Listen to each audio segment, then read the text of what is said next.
All right.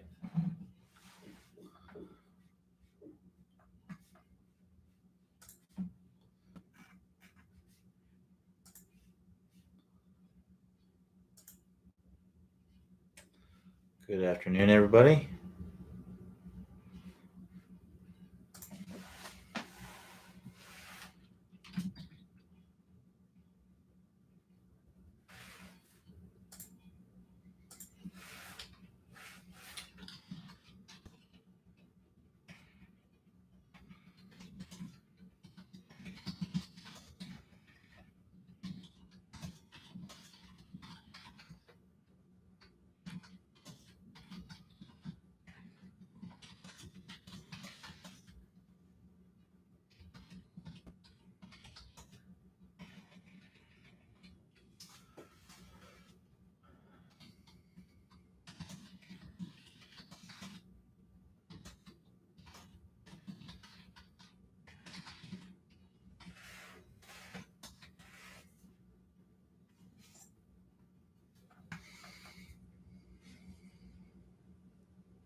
All right. So we got one question here to start with. Sorry, the email reminder wasn't sent out today. I'm guessing it's because it was the holiday last week and we turned them off because we didn't have office hours. So that's likely why. So just waiting for some people to come in here. But Dixie says for the distance wedges, pitches, and chips, do you open the club face and your stance? You certainly can. If you're wanting to add more loft, you can open up the club face. That adds more loft. If you want to add a little bit more spin, opening up the club face can add that as well. So yeah, I mean, a chip shot is generally a shot that you're going to get on the green and rolling right away. So opening up the club face is not generally something you want to do because if you need to add loft, I would just take a higher lofted club, right? Pitches, again, if you're trying to get a little bit more spin on a chip, you can open up the face a little, on a pitch. You can open up the face a little bit. If you want to get a little bit more air underneath it, you can. But distance wedges, you don't need to be opening up the face. There's going to be, you're hitting it with enough speed that it's going to give it enough spin. So on distance wedges, I don't recommend doing that. And I would say a distance wedge would basically be anything that's outside of, 50 yards. That would be what I would pitches. I would say would be inside 50 yards. Distance wedges, I'd say outside 50 yards. Typically, when you're outside of 50 yards, you're hitting it with enough speed that you don't need to open up the club face, unless for some reason you just need to hit it higher. So, for example, let's say you're behind a tree and you're 60 yards out, and if you hit your normal trajectory, square face kind of pitch shot, it would hit the tree. It wouldn't get over the tree. In that situation, it may be okay. I'm going to open up the club face to add a little bit of loft, right? That would be a situation where you might do that. But generally, on distance wedges, you're not going to be doing that. Pitches you can to add more spin or more height. Chips, again, you're generally not going to be doing that unless there's a special reason why you would need to, because that's really what opening up the club face does. It adds more loft, and it adds which can add a little bit more spin. So adding more loft gets you a little bit more height. It can get you a little bit more spin. As far as opening your stance, that's really up to you. I personally like to open up my stance for even distance wedge shots for the most part. That's more of a personal preference. You can open up your stance. I recommend it because it's easier to kind of get through. So I like to open up the stance, but not everyone does. You don't have to. I will say this: if you're someone who tends to come down steep on these shots, right? So if you're someone who tends to kind of come over the top and steep on your pitches, your chips, your distance wedges, any of those, I don't recommend opening up your stance because that's just going to add more to the problem, right? So if I'm here normally with a square stance, and then I open up my stance, right? You can see how that's gonna make me come more over the top. So I'd only really open up your stance if you're able to shallow out the club as you're coming in on those shots. But it does make it easier. That's why I like to do it, because it does make it easier to kind of get through the shot, right? To not have to not kind of stall your body. It makes it easier to keep your body moving through the shots. So for distance wedges and pitch shots, that's something you really want to do. You want to keep it moving through the shot. Now, you wouldn't necessarily want to do that on a full swing shot, because if we open up our body, right, then it's going to be hard to close my body, right? It's going to make it hard. I can't turn my body as much away from the target. So that can hurt my speed when I do that, right? So for a full swing shot, I generally want to set up square, so that way I have the best of both worlds. I can turn away from it and I can turn through it, right?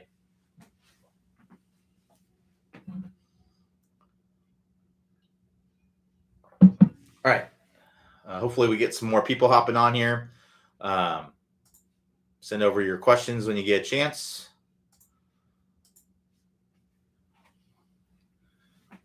We just got that one. It'll probably be a pretty light day because we didn't have the email reminder go out. Let me check and see if we got the website updated. The website may not have been updated either.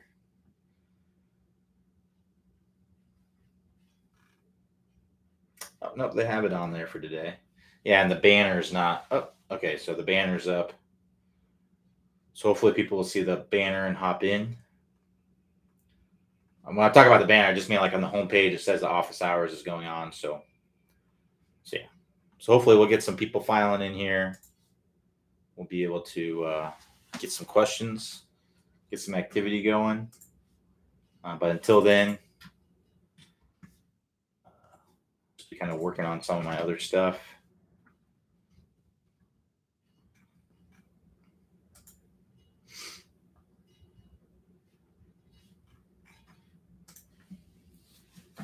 So yeah, if you got your questions, go ahead and post them in there.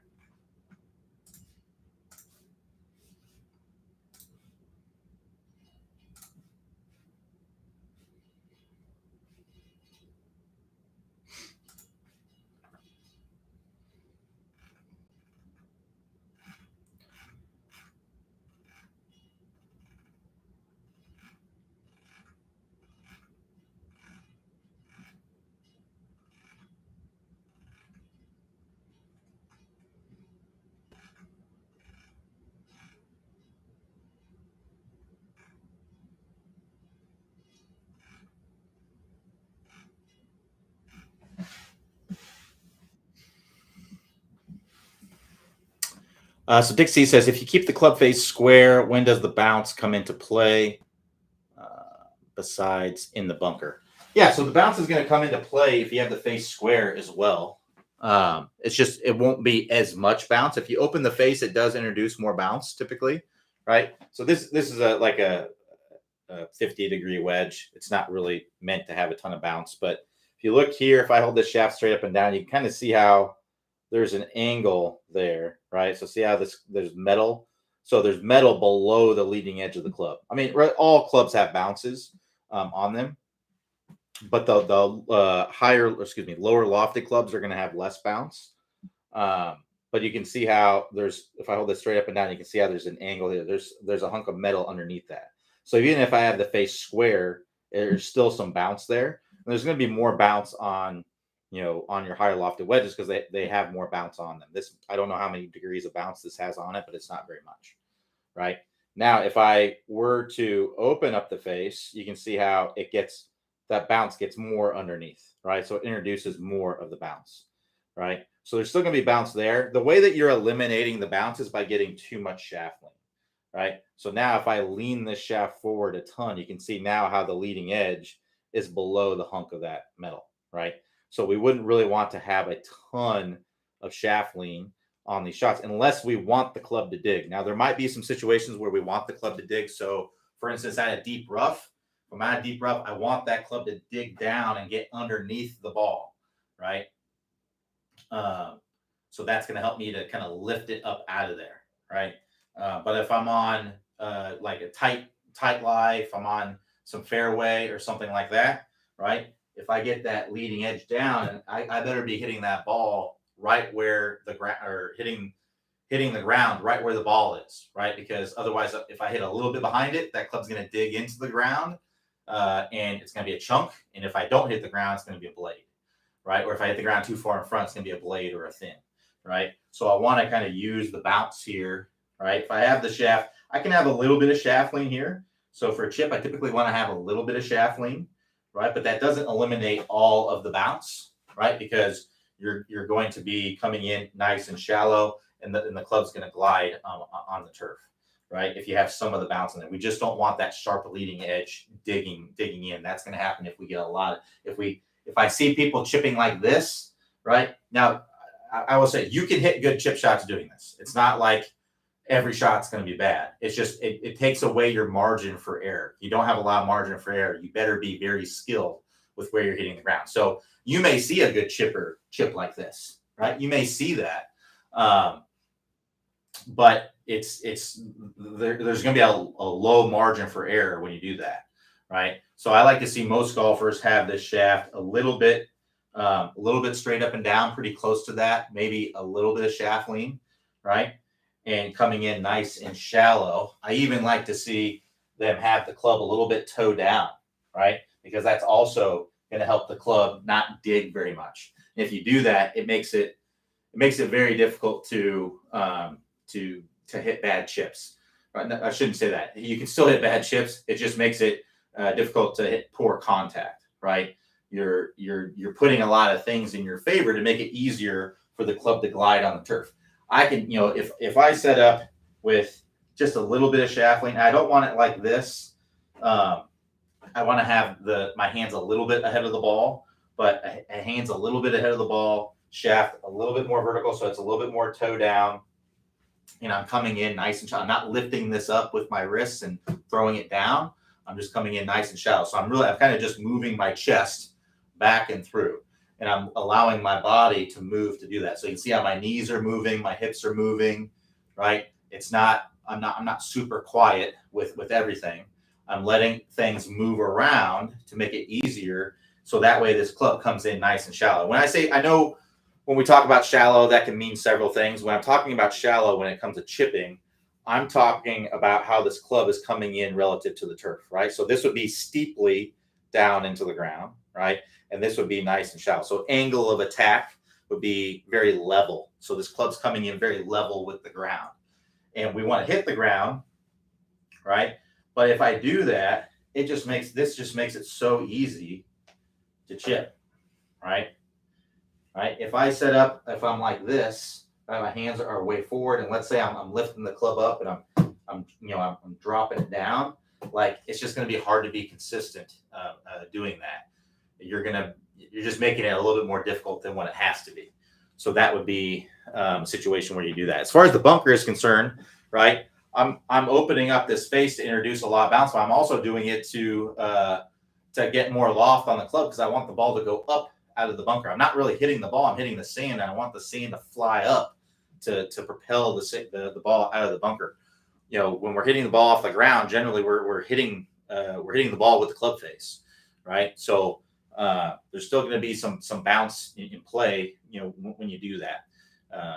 So you just don't want to eliminate all the bounce. There's still going to be some bounce there. If you get a lot of shaft lean, too much shaft lean, too much wrist hinge, too much downward angle of attack when you're hitting it, that's how you're taking away the bounce. You're allowing the club to dig too much, and that can lead to inconsistency. You can hit good shots doing that. It just makes it a much smaller margin for error. All right, so John S. says, I tend to get lazy with my downswing turn. I don't have any physical issue. I can rotate quite a bit, but need a change of my bad habits. Any advice? I'd focus on using the ground. Focus on getting pressure into your lead foot to start the downswing. That's what triggers the downswing. I would try to get as much pressure into that lead foot as you can early in the downswing. And you're moving that pressure actually in the backswing. So a good drill to do with that would be the step drill. So in the step drill, what we're doing, and you're not hitting a ball doing the step drill, it's just to get you the feeling of using the ground, feeling the pressure shifts in your feet. You'd have your feet pretty close together. You would have the club like this. I point it in front, just makes it a little bit easier. And then swing this club back. As soon as my hands are clear of my body, I'm going to start stepping forward. So you can see I'm moving the pressure from my trail foot to my lead foot, right? So that's stepping, that momentum, getting momentum going toward the target. So sometimes what I see people do when I tell them, okay, get pressure in your lead foot earlier, what they do is this. I don't want you to do this. I don't want you to do what I call a backwards weight shift where we load up into the lead side, because that's actually going to lead to you tend to falling back, right? Or your weight's going to be too far forward and end up chopping down in the ball. I still want a shift off the ball. I want pressure into that trail foot to start the backswing, and then I want that pressure starting to move to the lead side, and then we're getting pressure there, and then I can push into the ground and turn through it. So again, with that step drill, I'm going to have my feet close together, club in front. I'm going to push into the ground. I'm going to throw this club back. My hands are going to clear my body. I'm going to start stepping forward, and I'm going to get pressure into the ground as I'm starting my downswing. Now I come all the way around, pushing the ground, and come around into a full finish. So doing that step drill can really help you to get that proper feeling. And then once I get that proper feeling, now I can go to my normal stance, and I want to replicate that same feeling in a practice swing, right? So that might look like this, right? Where I pressure shift that way. I'm going to feel that pressure go that way, come around into a full finish, then add the same thing with the golf ball.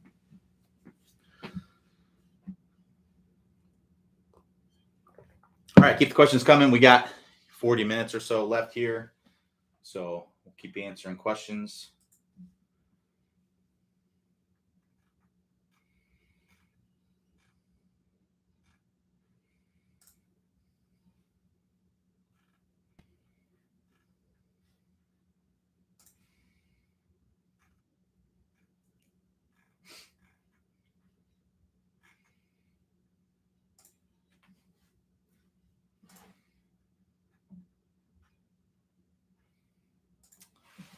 No problem, John. Glad to help.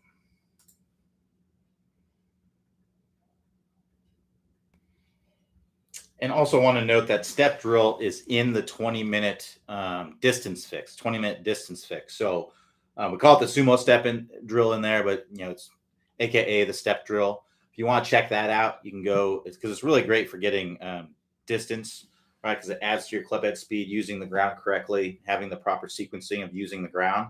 So if you want to check that out, you can click the instruction tab, then the 20-minute distance fix from there. And then it's in week one. It's the second drill in the week one drills. First, it's the catapult. Then we do the sumo step.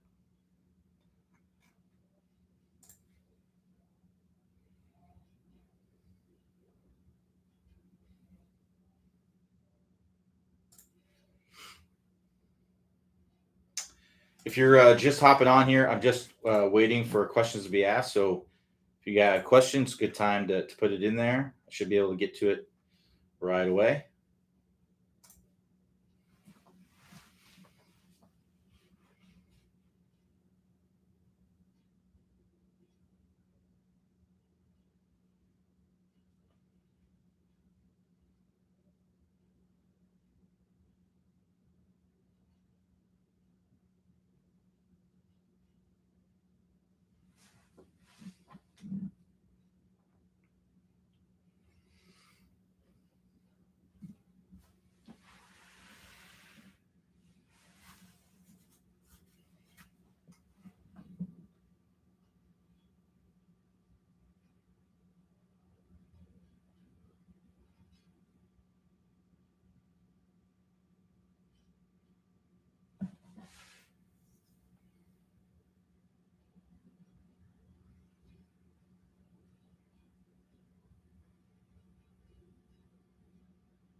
If you're just hopping on here, I'm just waiting for a question to be asked. So just taking care of some of my other tasks while you guys are coming up with some questions.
All right, we got about 30 minutes left. If anybody has any more questions, if you're just joining on here, it's quiet because there's no questions. So if you got questions, feel free to ask. If not, you guys can watch me answer questions from the Facebook group.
So Dorian says every shot starts middle to slightly right with a big hook.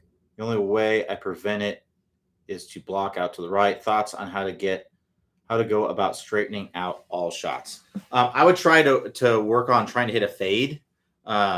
Basically, what I would try to do is basically swing over the top with an open face. Because what's happening is that you're probably swinging too much from the inside, and then the face is too closed, right? So if I'm swinging too much from the inside, right? If my face is square to the direction that I'm swinging, then I'm going to get a big push. If my face is too closed, I'm going to get a hook, right? If I get the face just right, I can hit a heavy draw, right? But if the path is too much out to the right, you're going to tend to hit blocks and overdraws, hooks, right? So we need to get the path feeling more over the top, feel like it's to the left, and then we need the face to be more open, right? So I would almost feel like you're coming over the top and cutting across the ball, like holding that face open through contact. Or you can try a weaker grip. If you have a very strong grip, weakening the grip can get the face a little less closed. But that's what I would try to feel like. If you imagine, if I take this alignment stick here, I'll put this on the ground.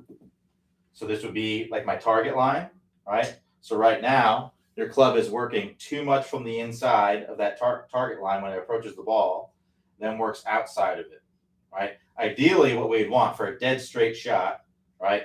We would want, or let's say you want to hit a little baby draw, right? You'd want that club to be approaching slightly inside that line and then work slightly outside of it for just a moment, then work to the inside. That would be an in to out, a nicely just a few degrees into out path. If we get the face a little bit close to that path or pretty much in line with it, that's going to be at worst like a small push and then a baby draw, right? And if what I would try to do to get rid of this too much from the inside is I would actually feel like the club is working outside, right? Outside of that target line to inside the target line. And I would try to feel like that face is open to that path as you're coming through. Try to hit some big slices, right? That's really the best way to fix anything in the swing is to exaggerate the opposite, right? So if you're hitting big hooks, learn to hit a big slice and then tone it down. That's really, it's really kind of a simplified way of putting it, but that's, when it comes down to it, that's essentially what it takes to make changes, right? And to make changes quickly. I find that a lot of people, when they're struggling with something, they just try to ease into something, right? That's not really going to change much, right? There's a saying, if you don't change anything, then nothing changes, right? So if you just ease into something, it's too close to what you're still doing. And it's because you don't want to get out of your comfort zone. Your comfort zone is hitting hooks. Now, it's not getting the result that you want, but that's what you're comfortable doing. So going away from that, especially exaggerating the opposite, would be well out of your comfort zone. But that's how you make things, that's how you make changes fast, is you get out of your comfort zone, right? Because your comfort zone is definitely going to be different. So if it feels very uncomfortable, most likely you're onto something, right? So I'd really feel like you're coming over the top. I feel like that face is wide open, a weaker grip, or feeling like you're holding that face open. So instead of the hands kind of like rolling over through contact, you maybe feel like the hands kind of don't roll over at all. They just hold that face open. Try to hit a big slice and then tone that down to get it to be more of a straight shot. And if you think about it, this is essentially what we do in the 20-minute shallowing fix, right? In the 20-minute shallowing fix, people have the opposite issue. They're typically hitting slices, right? You're getting the ball to start to the right and hook to the left, but it's too much, right? So essentially what you need to do is drill number 3 from the 20-minute shallowing fix, where we tone things down. But in your case, you probably need to exaggerate that. And that's essentially what we do in drill 1. We get the face very, very close, right? We want the ball hooking. We don't care where it goes. We don't care where it starts. We only care that it's hooking. If it's hooking, then that means that we have the club face closed, and then we're actually incentivized to swing from the inside and shallow it out, right? That's when we move to drill number 2, where we learn to shallow it out, right? And then we want the ball starting to the right and hooking, right? Well, we're not done yet. We don't want to hit big time hooks, and then we move on to the next step where we tone that down, right? So you have a habit of, and that's really for someone who doesn't have the habit of hooking, right? We wouldn't want to hit hook shots forever, because if we did, then we're going to develop the habit of doing that. So you need to get rid of your habit by learning to hit big slices and then tone that down to be a nice little baby draw, or a fade if that's what you want to hit. But that's what I would recommend doing. Essentially, do like a reverse 20-minute shallowing fix. You're shallowing the club too much and the face is too close. So you need to get the face more open, get the ball slicing. Doesn't matter where it starts, just get it slicing, then get it started to the left and slicing, then tone it down. So Johnny G says, I've heard the term keep your back to the target as long as you can when starting the downswing. Is that something you want to do? What is your take on that? It can be a good thing. It's generally a good thing for people that are coming over the top, right? Because what tends to happen is people that come over the top and come down steep, is they'll be on their back foot, and then they'll open up their body to start the downswing. And now look at where my hands and my arms and the club go. They come over the top, right? So if I had the feeling of I'm going to be here and I'm going to shift into my lead side, I'm going to let my arms lower, right? And I'm going to, and then look what happens when I do that, right? So if I'm keeping my back to the target as long as I can, look at how my club starts to work. It's not working out over the top. It's actually staying behind me. So that's more of a feel. That's not legitimately, that's not literally what you want to do. It's more of a feel that can help people that are coming over the top. So Dorian and his, for his issue, that would be the last thing he would want to do, right? He actually probably needs to feel the opposite. He needs to feel like he's opening up his body to start the downswing, right? Even though that's not the reality of what literally he would want to do, it's a feel that can help him to fix his issue. So that's what I would say, is that if you're someone who's coming over the top, you're you're hitting a lot of pulls and slices, pull hooks, things like that. You look on your swing, you look at your swing, and you see your hands kind of like and the club going out like that. That can certainly be a great feel. But if you're not, then it's probably not the thing that you need to do. And the other thing is that I want to mention, you can certainly try to do that, and you may get great results even if you're not coming over the top, because what we feel we're doing is not necessarily the reality of what we're doing, right? So you can feel like you're doing that, and it could trigger you to do something that would be positive in your swing that wouldn't otherwise be happening if you didn't have that feeling, right? So it really just depends. You can certainly try it, but I would say it's not likely that it's going to really help you unless you're someone who's coming over the top. With your hands and your arms, you're starting the downswing by opening up your body. All right, let's keep the questions coming. We got about 17 minutes left here. I do have to go right at 6, so make sure to get your questions in as soon as you can.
All right, we got a question here from Rob. Art says, "Hi, Q. I've watched Clay and some others shoulder tilt during the downswing and tried it out. It seems to be great for me. It seems to square up the club face and keep it stable through impact. Is this what is happening?" It certainly can be. So basically, I assume you're talking about having some side bend and having your shoulders kind of tilted as you're coming down. So if that's going to allow you to more easily stay in your posture, right? So if I'm coming down, my swing thought is hit the ball with the right shoulder. Yeah. So if you're coming down and you're opening up your body, right? Which if we're opening up our body, we're allowed to keep, or that enables us to keep more force on the handle, which allows the club to lag behind a little bit more, right? So imagine if I have it like this and I pull it that way, that club's going to lag behind, right? If I pull it up, it's just going to go in line with it, right? So if I have it here and then I stall it, it's going to flip, right? So if I'm coming in and I don't rotate my body and I stand up out of it, my hands are going to flip over. So when that happens, right, my club face is going to typically kind of roll over, right? If I'm here and I get my right shoulder down, right, that typically stabilizes the face. There's going to be less rotation on that face, which can help me or help you to control the face a little bit better.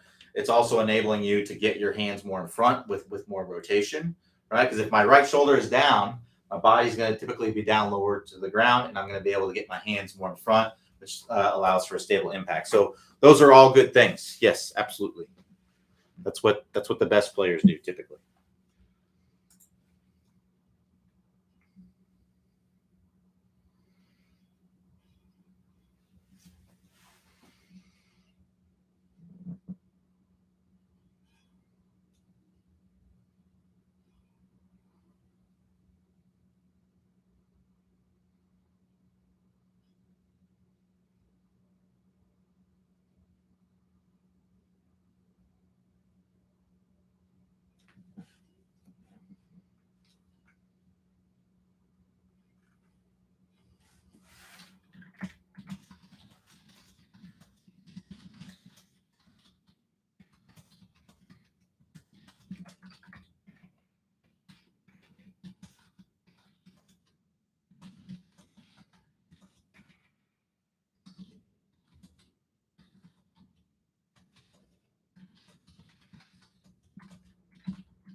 All right, we got about 10 minutes left. If anybody has any more questions.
So Robert R says another question: Was hitting out of the sand today after watching all of Clay's sand videos? Did great, but hard to dial in distance control. How is the best way to control distance force of the swing? Question mark. Yeah, so you control the distance kind of the same way you control the distance with any shot, right? So you can control the distance with the loft of the club. You can control the distance with the force that you're hitting the sand with that you talked about. So the speed that you're coming into the sand. You can control the distance and the spin with how close you hit to the ball, right? So these are all things that you can do, and it takes practice, right? So what I would recommend doing is I would take your highest lofted wedge, whatever it is that you're hitting out of the sand, and I would see how far that goes on basically just like a full swing shot that you'd be hitting like a normal. So like 4 inches or 4 to 6 inches behind the ball. Like how far is that going? And I would draw lines in the sand. Like, so if this is, so I can actually use these alignment sticks here. So if this is my ball, right, that I'm hitting out of the sand, I could put one line in the sand behind the ball about 4 inches and one line in front of the ball about 4 inches. So that way I can have a reference. Okay, where's my club entering the sand? Where's it leaving the sand? Right. So what I would do is I'd take, wide open face, right? Taking your full swing, like not swinging out your shoes, just like what you would normally do out of the sand, right? What you can repeatedly do speed wise, right? And make sure that you're hitting the sand kind of in the same spot. So that way you're comparing apples to apples. Like one that you hit 2 inches behind the ball, and one you hit 6 inches behind the ball, they're not going to come out and go the same distance, right? So that way you can see, okay, if I hit 4 inches behind the sand, I make a good full swing on it. And also it's, the sand makes a difference too. Like if it's, really fluffy sand versus hard sand, that sort of thing. Right. So see how far those go. So that's your max, right? So let's say that goes 20 yards, right? Well, now, okay, if I have a bunker shot that's over 20 yards, instead of my lowest lofted club or highest lofted club, excuse me, it might be a 60 degree, right, that you're using. You need to hit the same shot, but hit it with a 56 degree or, the next lofted wedge that you have, and you'll see how far that goes. If you have something under that, right, let's say you have a 15-yard bunker shot, then you gotta take a little off of it somehow, right? So that might be taking a softer swing. That might be hitting a little bit farther behind the ball, right? So those would kind of be the things that you would be looking at. But yeah, it's mostly going to be force. That's typically the way that I control it, is with the force of the swing. So I'll just swing basically softer to get it to go a little bit less. But it takes some feel. It takes practice. So keep practicing it. Sounds like you have the technique of it down. So I would use feedback, so that way you can kind of see where you're hitting the ground in relationship to it. So that way, you're not saying, well, that one went really far. Well, that one you caught a lot more of the ball, so it went farther, right? So that way you're getting a reference there for why it went farther. But practice hitting different distances by controlling the force at which you're hitting it with.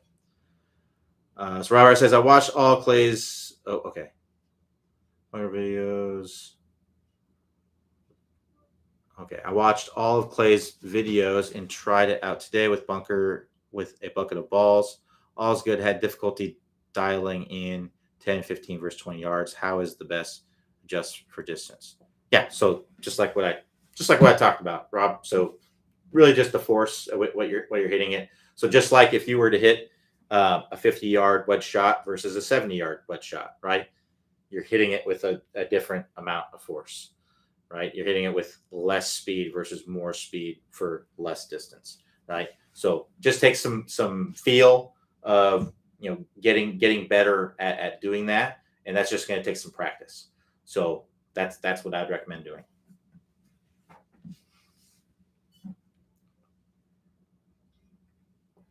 Well, one of the tips that I would give you would be to know how far what's the farthest you can hit it, right? And then if you need to take a little off of it or not.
problem, Rob. Glad to help.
All right, we'll go ahead and wrap it up right there. Thanks everybody for joining me. We'll be back here tomorrow, 11 a.m. Eastern time. Should have plenty of people in here asking questions since we will have the notification up. So I'm sorry about that for today, but we'll be here tomorrow, 11 a.m. Everybody have a great rest of your day, and I will talk to y'all next time.